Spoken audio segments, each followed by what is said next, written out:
तर petrol diesel टंचाईबाबत अफवा उठल्यात। पोहरा देवीत रामनवमीनिमित्त अनेक भाविक दाखल झाले होते।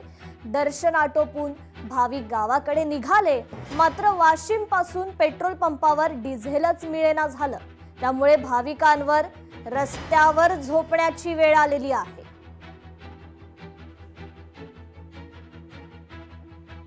पोहरा देवीने येता येता आम्हाला वाशिममध्ये डिझेल संपलं।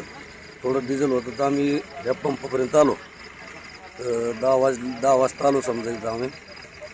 10च्या नंतर भेटून म्हणे थोडं थांबून, पण गाड्यावाले काही आम्हाला इथं थांबले, काही कॅनी घेऊ कोणी मोटरसायकलवर कॅनीवर, कोणी गाड्या काही थांबले, काही गेले गावाकडे। पण आम्हाला डिझेल नाही म्हणून आम्ही थांबलो जाता सध्या इथं राहिला। आम्हाला काय तर पर्याय आता पोरं सोरं संघ डिझेल नाही म्हणून हे रस्त्यावर पडून आता लेकर मच्छर चावा लागले त्याला। तर लोणावळ्यात सुट्ट्या पैशांच्या कारणावरून वाद झालाय। पेट्रोल पंपावर पेट्रोल भरल्यानंतर सुट्ट्या पैशावरून हा वाद झाला। पेट्रोल पंपावरील कर्मचाऱ्याला मारहाण करण्यात आली आहे। संपूर्ण घटना सीसीटीव्हीत चित्रित झालेली आहे। जुना पुणे मुंबई मार्गावरील एका पेट्रोल पंपावर पेट्रोल भरल्यानंतर सुट्टे पैसे देण्याघेण्यावरून हा वाद झाला आणि त्याचं रूपांतर थेट मारहाणीत झालं।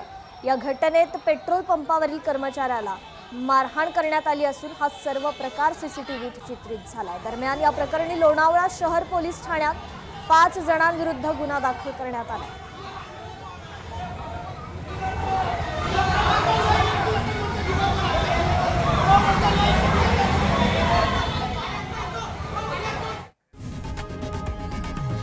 लोकशाही मराठी ऐका, पहा, जागरूक रहा।